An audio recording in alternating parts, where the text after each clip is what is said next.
Krishna. We'd like to welcome everyone to our reading of Krsna book to Srila Prabhupada. And before we do, let's offer our obeisances to Srila Prabhupada and to each other. Nama Om Vishnu Madaya Krishna Jinamani Namaste Saraswati Devi Charane Nirvishesha Sunyavadi. And to each other, Vanchakalpatrubhascha Kripasindu Devacha.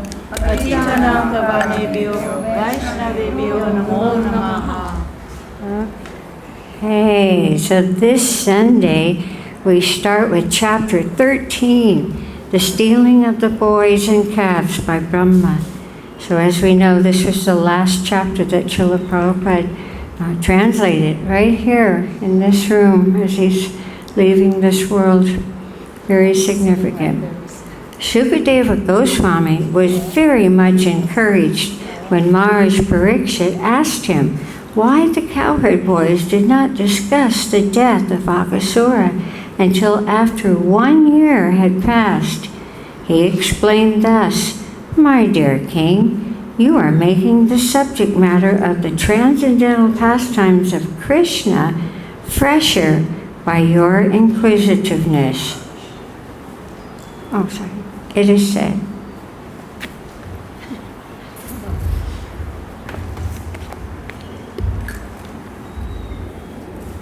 It is said that it is the nature of a devotee to constantly apply his mind, energy, words, ears, etc. in hearing and chanting about Krishna. This is called Krishna consciousness. And for one who is wrapped in hearing and chanting about Krishna, the subject matter never becomes hacken or old. That is the insignificance of transcendental subject matter in contrast to material subject matter. Material subject matter becomes stale and one cannot hear a certain subject for a long time. He wants change, but as far as transcendental subject matter is concerned, it's called Nitya Nava Navayaman. This means that one can go on chanting and hearing about the Lord and never feel tired about, but remain fresh and eager to hear more and more. It is the duty of the spiritual master to disclose all confidential subject matter to the inquisitive and sincere disciple. Thus Shukadev Goswami began to explain why the killing of Aghasura was not discussed until 1 year had passed. Shukadev Goswami told the king, "Now hear of this secret with attention. After saving his friends from the mouth of Aghasura and killing the demon, Lord Krishna brought his friends to the bank of the Yamuna and addressed them as follows. My dear friends, just see how this spot is very nice for taking lunch and playing on the soft, sandy Yamuna bank. You can see how the lotus flowers in the water are beautifully blown and how they distribute their fragrance all around. The chirping of the birds, along with the cooing of the peacocks, surrounded by whispering of the leaves in the trees, combine and present sound vibrations that echo one another. And this just enriches the beautiful scenery created by the trees here. Let us have our lunch in this spot, because it is already late and we are feeling hungry. Let the calves remain near us and let them drink water from the Yamuna. While we engage in our lunch taking, the calves may engage in eating the soft grasses that are in this spot."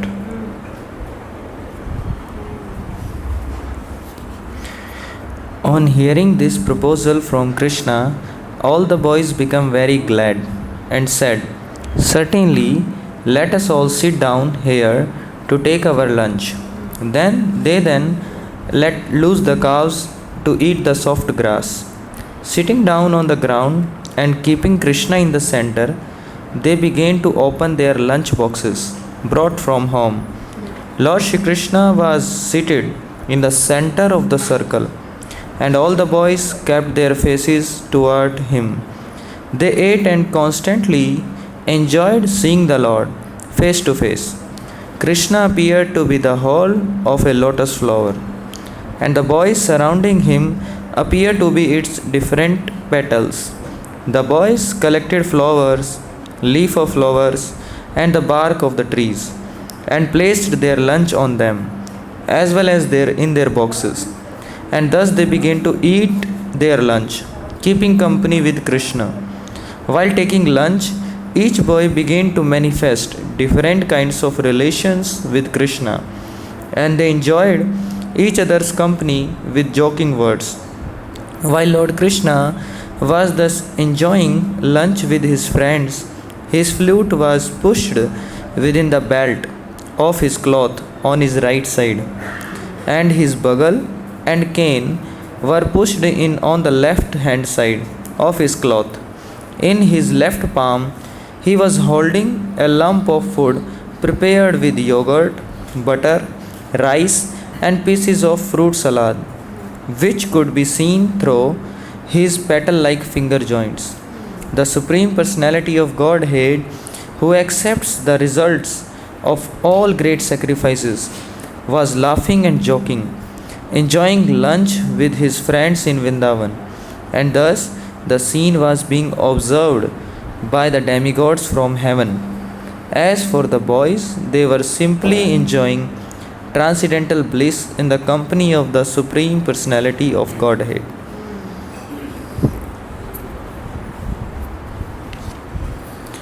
At that time, the calves that were pasturing nearby entered into the deep forest, allowed by new grasses, and gradually went out of sight. When the boys saw that the calves were not nearby, they became afraid for their safety, and they immediately cried out, Krishna, Krishna is the killer of fear personified. Everyone is afraid of fear personified, but fear personified is afraid of Krishna.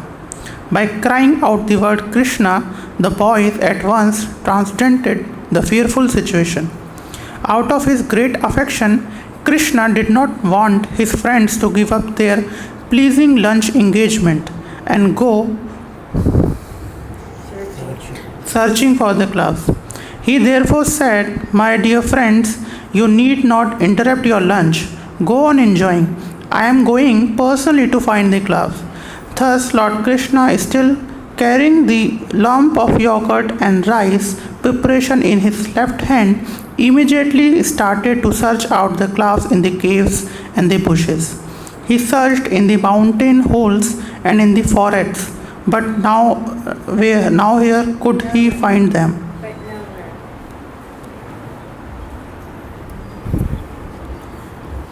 At the time when Aghasur was killed and the demigods were looking on the incident with a great surprise, Brahma, who was born of the lotus flower growing out of the navel of Vishnu, also came to see.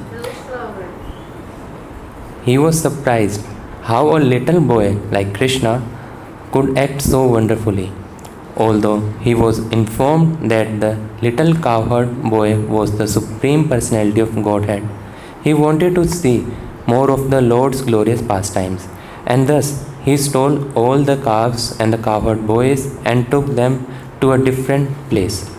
Lord Krishna, therefore, in spite of searching for the calves, could not find them, and he even lost his boyfriends on the bank of the Yamuna, where they had been taking their lunch. In the form of a cowherd boy, Lord Krishna was very little in comparison to the Brahma, but because he is the Supreme Personality of Godhead, he could immediately understand that all the calves and the boys had been stolen by the Brahma. Krishna thought, Brahma had taken away all the boys and the calves. How can I alone return to Vrindavan? The mothers will be aggrieved. Therefore, in order to satisfy the mothers of his friends as well as to convince Brahma of the supremacy of the personality of Godhead, he immediately expanded himself as the cowherd boys and calves. In the Vedas, it is said that the Supreme Personality of Godhead has already expanded himself into so many living entities by his energy. Therefore, it was not very difficult for him to expand himself again into so many boys and calves. He expanded himself to become exactly like the boys who were of all different features and facial and bodily constructions, and who were different in their clothing and ornaments and in their behavior and personal activities. In other words, although each boy, being an individual soul, had entirely different tastes, activities, and behavior, Krishna exactly expanded himself into all the different positions of the individual boys. He also became the calves, who were also of different sizes, colors, activities, etc. This was possible because everything is an expansion of Krishna's energy. In the Vishnu Puran, it is said, Parasya Brahmana Shakti. Whatever we actually see in the cosmic manifestation, be it matter or the activities of the living entities, is simply an expansion of the energies of the Lord, as heat and light are the different expansion of the fire.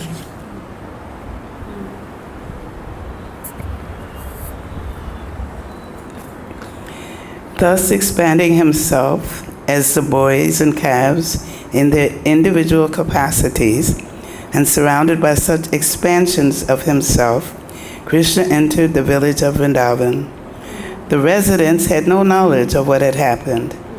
After entering the village of Vrindavan, all the calves entered their respective cowsheds, and the boys went to their respective mothers and homes. The mothers of the boys heard the vibration of their flutes before their entrance, and to receive them they came out of their homes and embraced them. And out of material affection milk was flowing from their breasts, and they allowed the boys to drink it. However, their offering was not exactly to their boys, but to the Supreme Personality of Godhead, who had expanded himself into such boys. This was a chance for all the mothers of Vrindavan to feed the Supreme Personality of Godhead with their own milk.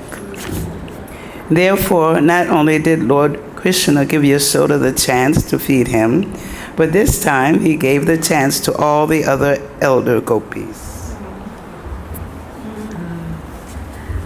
All the boys dealt with their mothers as usual, and the mothers also, on the approach of evening, bathed their respective children, decorated them with tilak and ornaments, and gave them necessary food after the day's labor. The cows also, who had been away in the pasturing ground, returned in the evening and called their respective calves. The calves immediately came to their mothers, and the mothers began to lick the bodies of the calves. These relations of the cows and the gopis with their calves and the boys remained unchanged, although actually the original calves and the boys were not there. Actually, the cows' affection for their calves and the elder gopis' affection for their boys causelessly increased. Their affection increased naturally, even though the calves and boys were not their offspring. Although the cows and the elder gopis of Vrindavan had greater affection for Krishna than for their own offspring, after this incident, their affection for their offspring increased unlimitedly, exactly as it did for Krishna. For 1 year continuously, Krishna expanded as the calves and the cowherd boys and was present in the pasturing ground. As it is stated in the Bhagavad-Gita, Krishna's expansion is situated in everyone's heart as the Supersoul. Similarly, instead of expanding himself as the Supersoul, he expanded himself as a portion of calves and cowherd boys for 1 continuous year. One day, a few days before a year had passed, Krishna and Balaram were maintaining the calves in the forest when they saw some cows grazing on the top of Govardhan Hill. The cows could see down into the valley where the calves were being taken care of by the boys. Suddenly, on sighting the cows began to run toward them. They leaped downhill with joined front and rear legs. The cows were so melted with affection for the calves that they did not care about the rough path from the top of Govardhan Hill down to the pasturing ground. They approached the cows with their milk bags full of milk, and they raised their tails upwards. When they were coming down the hill, their milk bags were pouring milk on the ground out of intense maternal affection for the calves, although they were not their own calves. These cows had their own calves, and the calves were grazing beneath Govardhan Hill, were larger. They were not expected to drink milk directly from the milk bag, but were satisfied with the grass. Yet all the cows came immediately and began to lick their bodies, and the calves also began to suck milk from the milk bags. There appeared to be a great bond of affection between the cows and the calves. When the cows were running down from the top of Govardhan Hill, the men who were taking care of them tried to stop them. Older cows are taken care of by the men, and the calves are taken care of by the boys. And as far as possible, the calves are kept separate from the cows so that the calves do not drink all the available milk. Therefore, the men who were taking care of the cows on the top of Govardhan Hill tried to stop them, but they failed. Baffled by their failure, they were feeling ashamed and angry. They were very unhappy, but when they came down and saw their children taking care of the calves, they all of a sudden became very affectionate towards the children. It was very astonishing. Although the men came down disappointed, baffled and angry, as soon as they saw their own children, their hearts melted with great affection. At once their anger, dissatisfaction, and unhappiness disappeared. They began to show paternal love for the children, and with great affection they lifted them in their arms and embraced them. They began to smell the children's heads and enjoy their company with great happiness. After embracing their children, the men took the cows back to the top of Govardhan Hill. Along the way, they began to think of their children, and affectionate tears fell from their eyes. When Balaram saw this extraordinary exchange of affection between the cows and the calves, and between the fathers and their children, when neither the calves nor the children needed so much care, he began to wonder why this extraordinary thing had happened. He was astonished to see. Could you hold it up for me? Could you hold it up? He was astonished to see all the residents of Vrindavan so affectionate to their own children, exactly as they had been to Krishna. Similarly, the cows had grown affectionate to the calves as much as to Krishna. Balaram therefore concluded that the extraordinary show of affection was something mystical, either performed by the demigods or by some powerful man. Otherwise, how could this wonderful change take place? He concluded that this mystical change must have been caused by Krishna, whom Balaram considered his worshipable personality of Godhead. He thought, it was arranged by Krishna, and even I could not check its mystic power. Thus Balaram understood that all those boys and calves were only expansions of Krishna.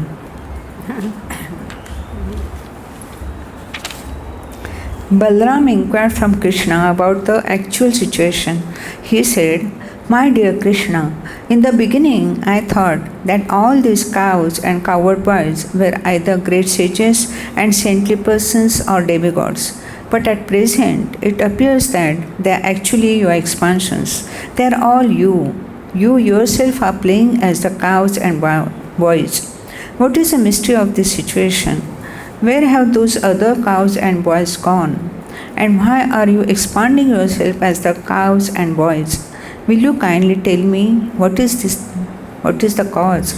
At the request of Balram, Krishna briefly explained the whole situation, how the cows and boys had been stolen by Brahma, and how Krishna concealing the incident by expanding himself so people would not know that the original cows and the boys were missing.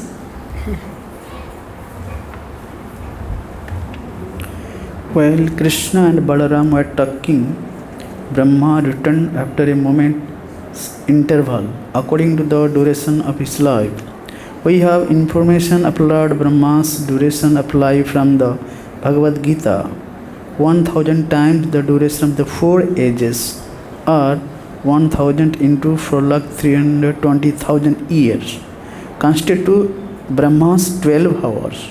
Similarly, 1 moment of Brahma's time is equal to 1 year, our solar calculation.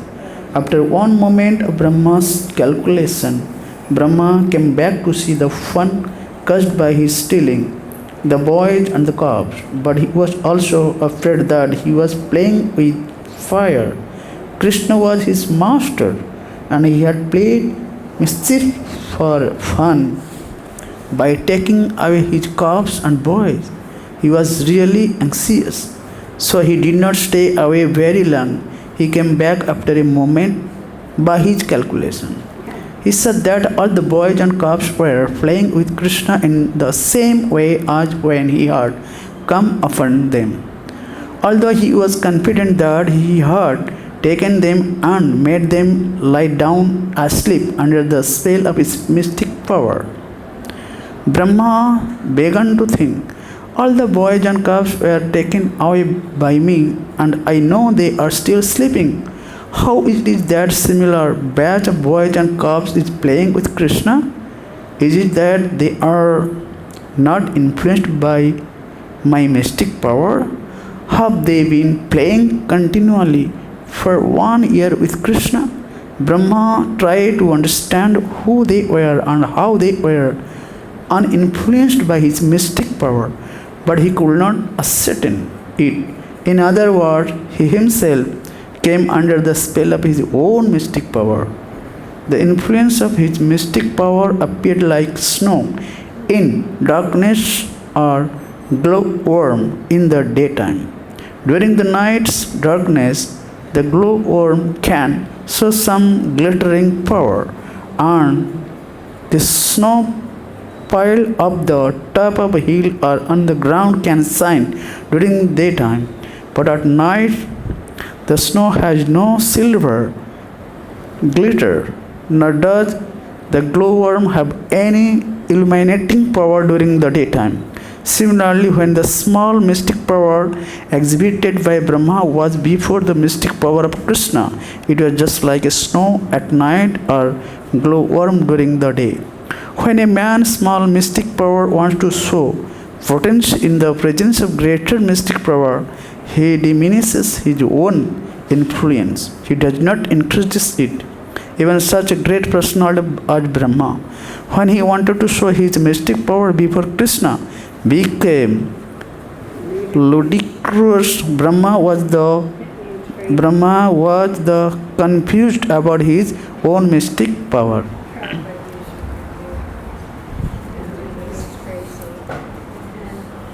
In order to convince Brahma that all those calves and boys were not the original ones, the calves and boys who were playing with Krishna transformed into Vishnu forms.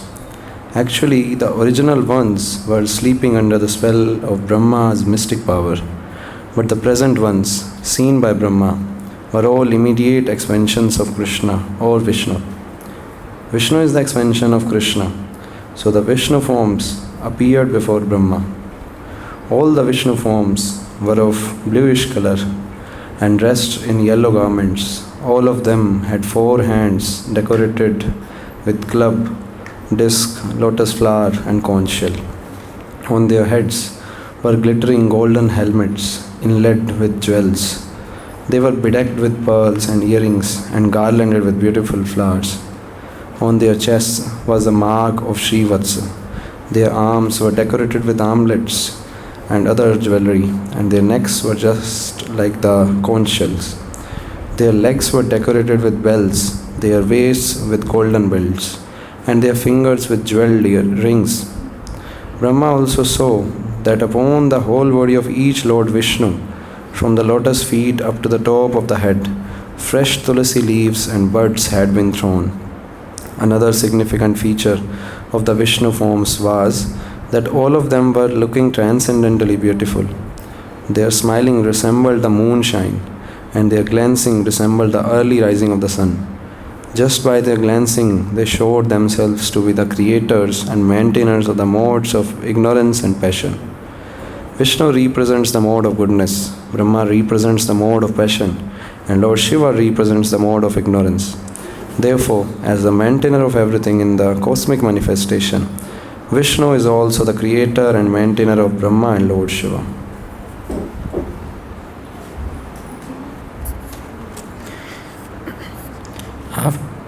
After this manifestation of Lord Vishnu, Brahma saw that many other Brahmas and Shivas and demigods and even insignificant living entities, down to the ants and very small straws, all moving and non-moving living entities, were dancing surrounding Lord Vishnu. Their dancing was accompanied by various kinds of musics, and all of them were worshipping Lord Vishnu. Brahma realized that all those Vishnu forms were complete in mystic power, from the anima perfection of becoming small like an atom up to becoming infinite like the cosmic manifestation. All the mystic powers of Brahma, Shiva, all the demigods, and the 24 elements of cosmic manifestation were fully represented in the person of Vishnu. By the influence of Lord Vishnu, all subordinate mystic powers were engaged in his worship. He was being worshipped by time, space, the cosmic manifestation, reformation, desire, activity, and the three qualities of material nature. Lord Vishnu, Brahma, also realized in the reservoir of all truth, knowledge, and bliss. He is the combination of three transcendental features, namely eternity, knowledge, and bliss, and he is the object of worship by the followers of the Upanishads.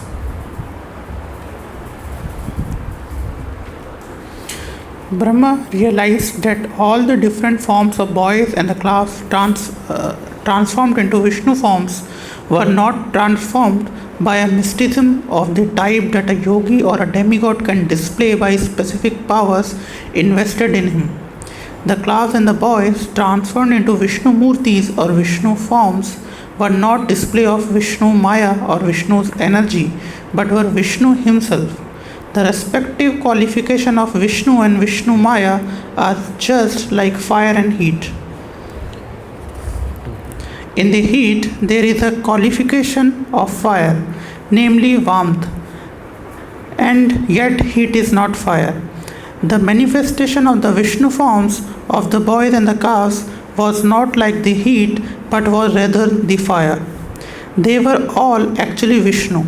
Factually, the qualification of Vishnu is full truth, full knowledge, and full bliss. Another example can be given with material objects, which are reflected in many forms. For example, the sun is reflected in many water pots, but the reflection of the sun in the many pots are not actually the sun. There is no actual heat or light from the suns in the pots, although they appear like the sun. But the forms which Krishna assumed were each and every one full Vishnu. The specific word used in this connection is Satya Jnana Ananta Ananda. Satya means truth, Jnana, full knowledge, Ananta, unlimited, and Ananda, full bliss.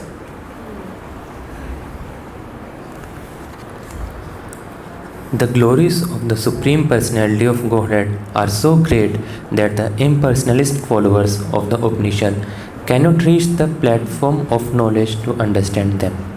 Especially the transcendental forms of the Lord are beyond the reach of the impersonalist, who can only understand through studying the Upanishads that the absolute truth is not matter, or is not materially restricted. From Krishna's expansion into Vishnu's form, Lord Brahma could understand by his limited potency that everything movable and immovable within the cosmic manifestation is existing due to the expansion of the energy of the Supreme Lord. When Brahma was thus standing baffled in his limited power and conscious of his limited activities within the 11 senses, he could realize that he was also a creation of the material energy, just like a puppet. As a puppet has no independent power to dance but dances according to the direction of the puppet master, so the demigods and living entities are all subordinate to the Supreme Personality of Godhead. As it is stated in Chaitanya Charitamrita, the only master is Krishna and all other are his servants. The whole world is under the waves of the material spell, and beings are floating like straws in water. So their struggle for existence is continuing. But as soon as one becomes conscious that he is the eternal servant of the Supreme Personality of Godhead, this Maya or illusory struggle for existence is immediately stopped.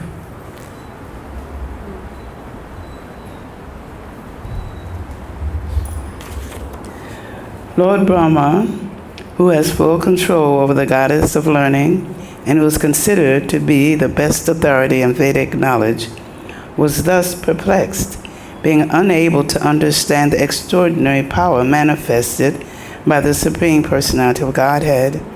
In the mundane world, even a personality like Brahma is unable to understand the mystic power of the Supreme Lord. Not only did Brahma fail to understand, but he was perplexed even to see the display which was being manifested by Krishna before him.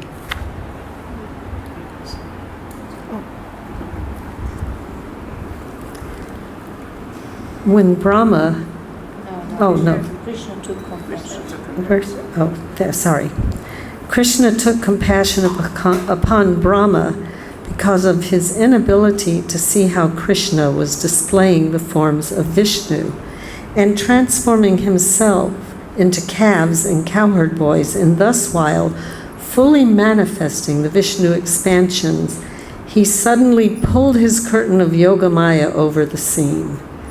In the Bhagavad-Gita, it is said that the Supreme Personality is not visible due to the curtain spread by Yoga Maya.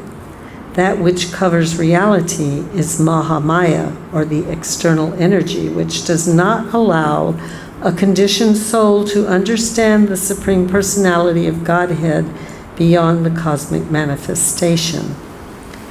But the energy which partially manifests the Supreme Personality of Godhead and partially does not allow one to see is called Yoga Maya. Brahma is not an ordinary conditioned soul. He is far, far superior to all the other demigods, and yet he could not comprehend the display of the Supreme Personality of Godhead. Therefore, Krishna willingly stopped manifesting any further potency. The conditioned soul not only becomes bewildered, but is completely unable to understand. The curtain of Yoga Maya was drawn so that Brahma would not become more and more perplexed. When Brahma was relieved from his perplexity, he appeared to awaken from an almost dead state, and he began to open his eyes with great difficulty. Thus he could see the external cosmic manifestation with common eyes. He saw all around him the super excellent view of Vrindavan, full with trees, which is the source of life for all living entities. He could appreciate the transcendental land of Vrindavan, where all the living entities are transcendental to ordinary nature. In the forest of Vrindavan, even ferocious animals like tigers live peacefully along with the deer and human beings. He could understand that because of the presence of the Supreme Personality of Godhead, Vrindavan is transcendental to all other places and is free of lust and greed. Brahma thus found Sri Krishna, the Supreme Personality of Godhead, playing the part of a small cowherd boy.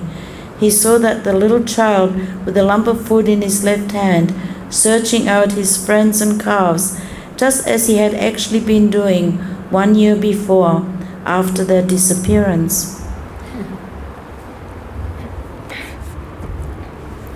Immediately, Brahma descended from his great swan carrier and fell down before the Lord just like a golden stick. The word used among the Vaishnavas for offering respect is dandavat. This word means falling down like a stick. One should offer respect to the superior Vaishnava by falling down straight with his body just like a stick.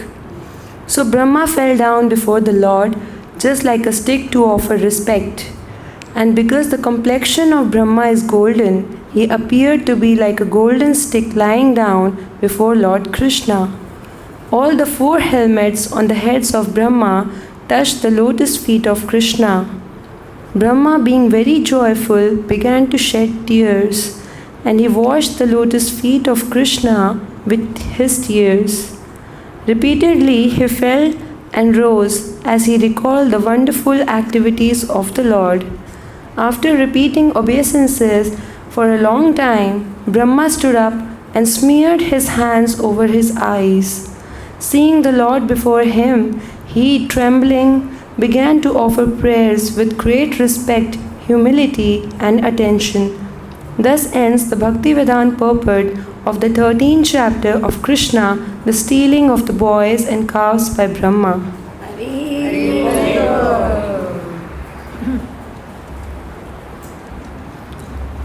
Chapter 14. Prayers offered by Lord Brahma to Lord Krishna. Brahma said, "My dear Lord, you are the only worshipable Supreme Lord, the Personality of Godhead. Therefore, I am offering my humble obeisances and prayers just to please you. Your bodily features are the color of clouds filled with water. You are glittering with a silvery electric aura emanating from your yellow garments."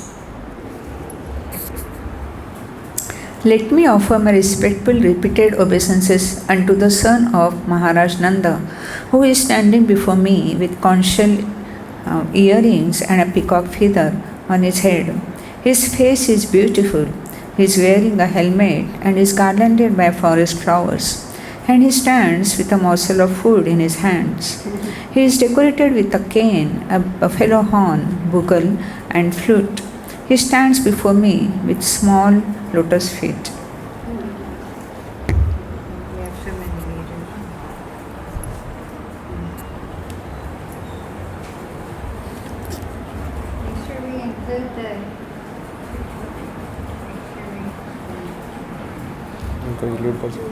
उनको include कर Okay, keep going. Just Fine. keep them in the circle. My dear Lord, people may say that I am the master of all Vedic knowledge and I am supposed to be the creator of this universe. But it has now been proved that I cannot understand you, who are present before me just like a child. You are playing with your boyfriends and calves, which might imply that you do not even have sufficient education. You are appearing just like a village boy, carrying your food in your hand and searching for your calves. And yet, there is so much difference between your body and mine that I cannot estimate the potency of your body. As I have already stated in the Brahma Samhita, your body is not material. In the Brahma Samhita, in the Brahma Samhita, it is stated that the body of the Lord is all spiritual. There is no difference between the Lord's body and his self. Each limb of his body can perform the actions of all the others. The Lord can see with his hands, he can hear with his eyes, he can accept offerings with his legs, and he can create with his mouth. Brahma continued, Your appearance as a cowherd child is for the benefit of the devotees. And although I have committed an offense at your lotus feet by stealing away your voyage and calves, I can understand that you have bestowed your mercy upon me. This shows your transcendental quality of being very affectionate toward your devotees. But in spite of your great affection for me, I cannot estimate the potential of your bodily activities. It is to be understood that when Lord Brahma, the Supreme Personality of God, this universe cannot estimate the childlike body of the Supreme Personality of Godhead, then what to speak of others? And if I cannot estimate the spiritual potential of your childlike body, then what can I understand about your transcendental pastimes? Therefore, as it is said in the Bhagavad-Gita, anyone who can understand a little of the transcendental pastimes, appearance and disappearance of the Lord becomes immediately eligible to enter into the kingdom of God after quitting the material body. This statement is confirmed in the Vedas, where it is stated, simply by understanding the Supreme Personality of Godhead, one can overcome the chain of repeated birth and death. I therefore recommend that people should not try to understand you by their speculative knowledge.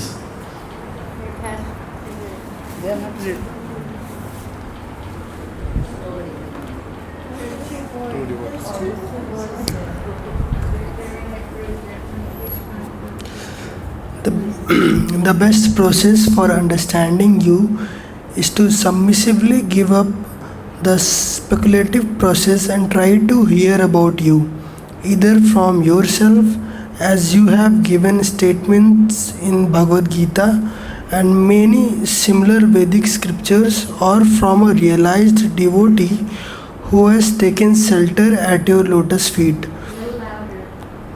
One has to hear from a devotee without speculation. One does not even need to change his worldly position. He simply has to hear your message.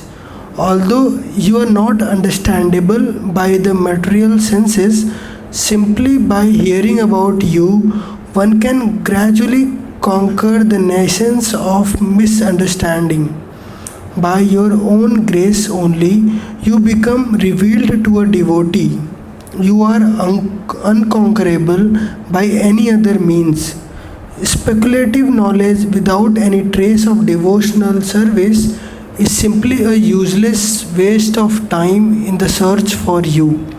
Devotional service is so important that even a little attempt can raise one to the highest perfectional platform.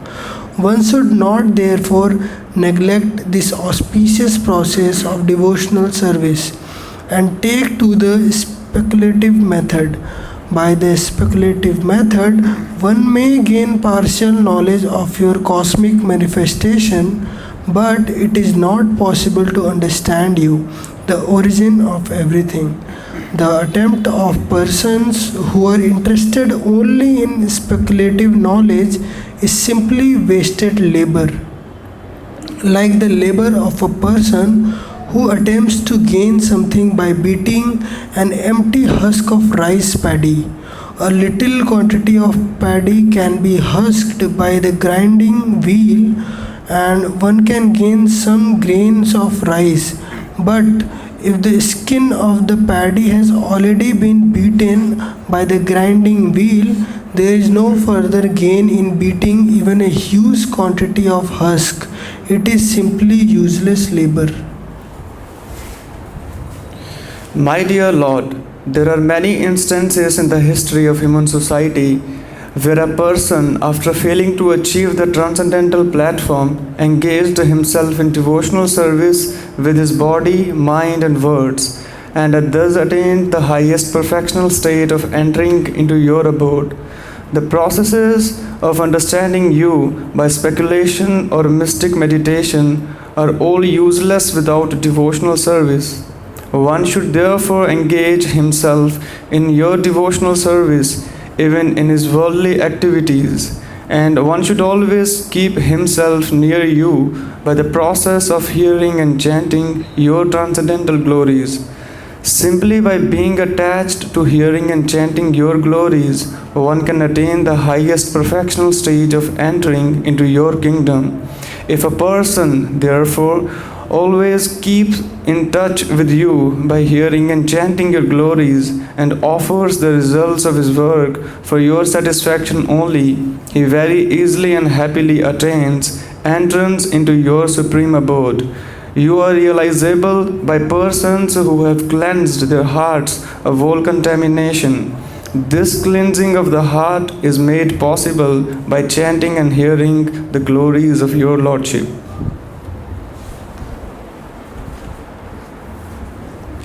The Lord is all pervading. As it is stated by Lord Krishna in the Bhagavad-Gita, everything is sustained by me, but at the same time I am not in everything. Since the Lord is all pervading, there is nothing existing without His knowledge. The all pervasive nature of the Supreme Personality of Godhead can never be within the limited knowledge of a living entity. Therefore, a person who has attained steadiness of the mind by fixing the mind on the lotus feet of the Lord is able to understand the Supreme Lord to some extent. It is the business of the mind to wander over varied subject matter for sense gratification. Therefore, only a person who always engages the senses in the service of the Lord can control the mind and be fixed at the lotus feet of the Lord. This concentration of the mind upon the lotus feet of the Lord is called samadhi. Until one reaches the stage of samadhi or trance, he cannot understand the nature of the Supreme Personality of Godhead. There may be some philosophers or scientists who can study the cosmic nature from atom to atom. They may be so advanced that they can count the atomic composition of the cosmic atmosphere, or all the planets and stars in the sky, or even the shining molecule particles of the sun, or of the stars and other luminaries in the sky. But it is not possible to count the qualities of the Supreme Personality of Godhead. As described in the beginning of the Vedanta Sutra, the Supreme Person is the original of all qualities. He is generally called Nirguna. Nirgun means whose qualities are beyond estimation. Guna means quality and Nir means beyond estimation. But impersonalists interpret this word Nirguna as having no quality, because they are unable to estimate the qualities of the Lord in transcendental realization. They conclude that the Supreme Lord has no qualities. But that is actually not the position. The real position is that He is the original source of all qualities. All qualities are emanating constantly from Him. How, therefore, can a limited person count the qualities of the Lord? One may estimate the qualities of the Lord at one moment, but the next moment the qualities had increased. So it is not possible to make an estimation of the transcendental qualities of the Lord. He is therefore called Nirguna. One should not uselessly labor in mental speculation to estimate the Lord's qualities. There is no need of adopting the speculative method or exercising the body to attain mystic yoga perfection.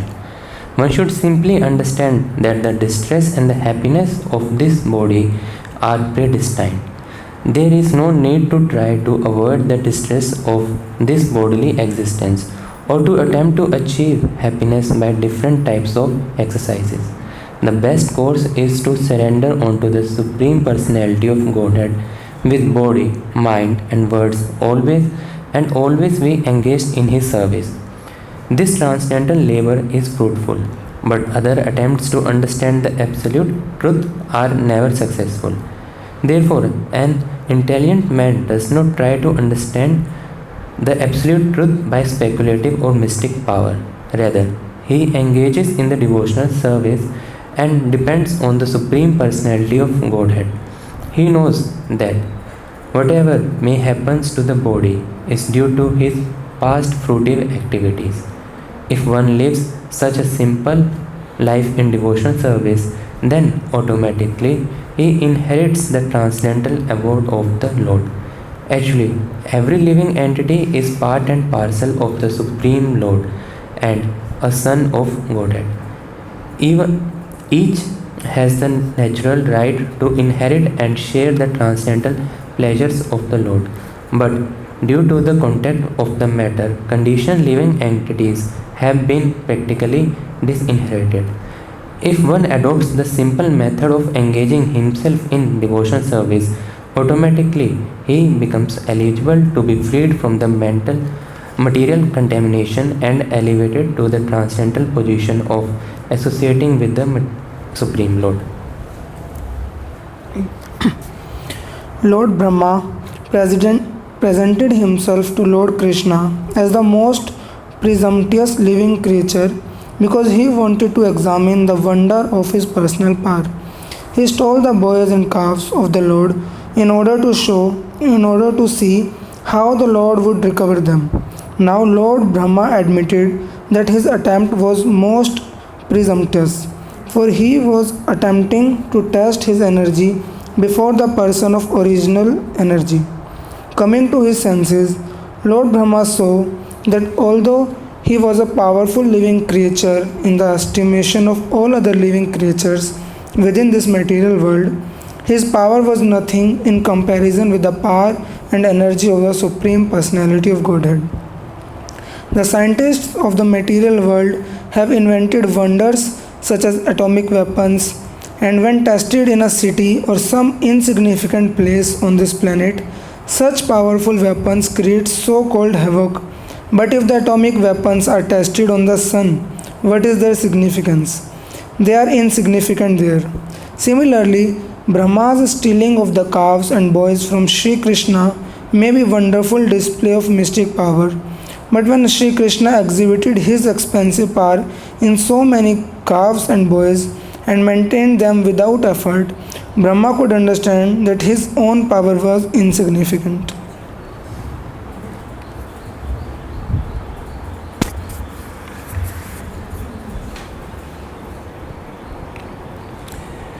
Brahma addressed Lord Krishna as Achyuta because the Lord is never forgetful of a little service rendered by his devotees.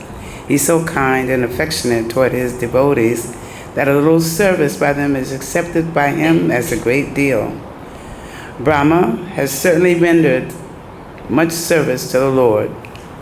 As the Supreme Personality in charge of this particular universe, he is, without a doubt, a faithful servant of Krishna. Therefore, he could appease Krishna. He asked that the Lord understand him as a subordinate servant whose little mistake and impudence might be excused. He admitted that he was puffed up by his powerful position as Lord Brahma. Because he is the qualitative incarnation of the mode of passion within this material world, this was natural for him, and therefore he committed the mistake. But Lord Brahma hoped that since he was, after all, Lord Krishna's subordinate, the Lord would kindly take compassion upon him and excuse him for his gross mistake.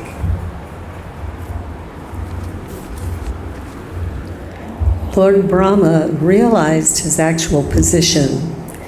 He is certainly the supreme teacher of this universe in charge of the production of material nature, consisting of the complete material energy, false ego, sky, air, fire, water, and earth. Such a universe may be gigantic, but it can be measured just as we measure our body as 7 spans. Generally, everyone's personal bodily measurement is calculated to be 7 spans of his hand. This particular universe may appear as a very gigantic body, but it is nothing but the measurement of 7 spans for Lord Brahma. Aside from this universe, there are unlimited other universes which are outside the jurisdiction of this particular Lord Brahma. just as innumerable atomic infinitesimal fragments pass through the holes of a screened window, so millions and trillions of universes in their seedling forms are coming out from the bodily pores of Mahavishnu. And that Mahavishnu is but a part of the plenary expansion of Krishna. Under these circumstances, although Lord Brahma is the supreme creature within this universe, what is his importance in the presence of Lord Krishna? Lord Brahma therefore compared himself to a little child within the womb of his mother. If the child within the womb plays with his hands and legs, and while playing touches the body of the mother, is the mother offended with the child? Of course she isn't. Similarly, Lord Brahma may be a very great personality, and yet not only Brahma, but everything that be is existing within the womb of the Supreme Personality of Godhead. The Lord's energy is all-pervading. There's no place in the creation where it is not acting. Since everything is existing within the energy of the Lord, the Brahma of this universe and the Brahmas of the many other millions and trillions of universes are existing within the energy of the Lord. Therefore, the Lord is considered to be the mother, and everything existing within the womb of the mother is considered to be the child. And the good mother is never offended with the child, even if he touches the body of the mother by kicking his legs.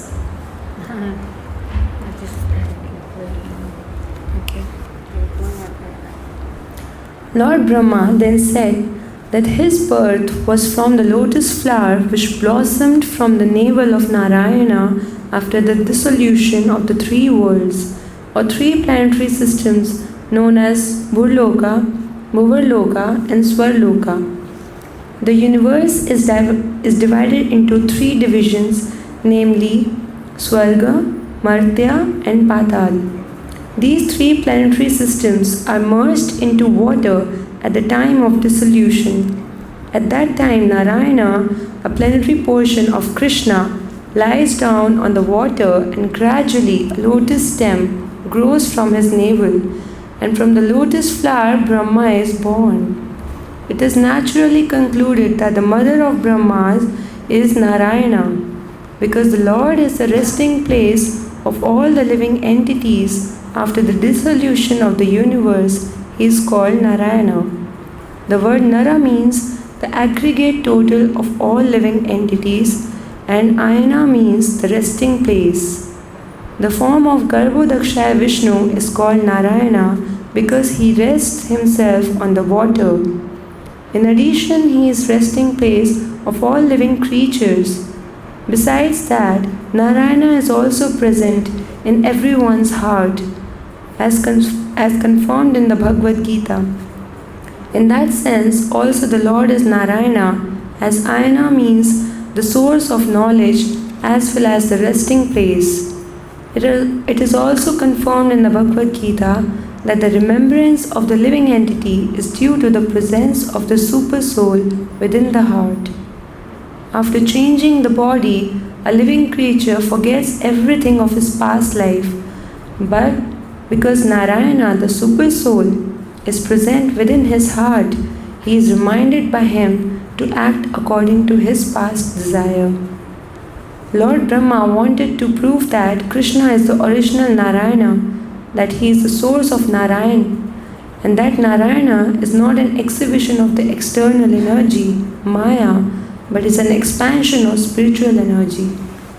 The activities of the external energy or Maya are exhibited after the creation of this cosmic world, and the original spiritual energy of Narayana was acting before the creation. So the expansions of Narayana from Narayana to Karnodakshaya Vishnu, from Karnodakshaya Vishnu to Garbhodakshaya Vishnu, from Garbhodakshaya Vishnu to Shirodakshaya Vishnu, and from Shirodakshaya Vishnu to everyone's heart are actually Krishna's expansions manifestations of his spiritual energy.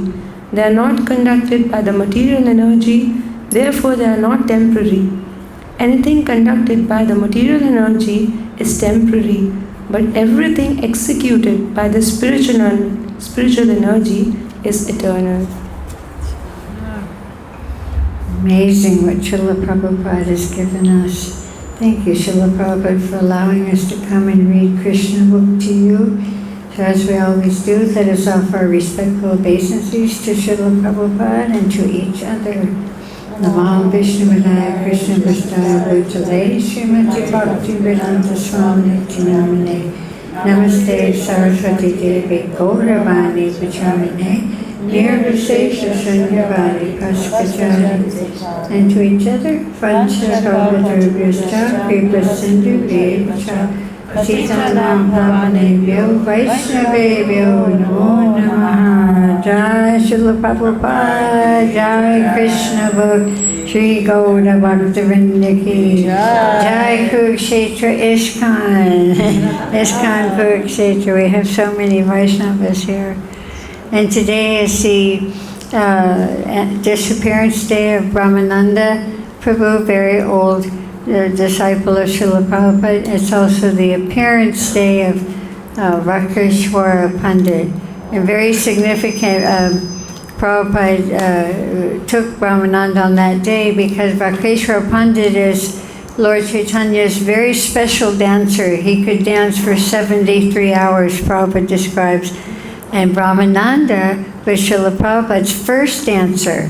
So that Brahmananda left on this day today, 2015, very significant. So you can go on ISKCON Vrindavan Facebook page and you can see his brother glorifying him, all these young men, and you can go on and see yourselves reading Krishna book to Prabhupada. That'll be nice. Jai Hari Bol. Hari Bol. Brahmananda. Hare Krishna, Krishna Krishna, Hare Hare, Hare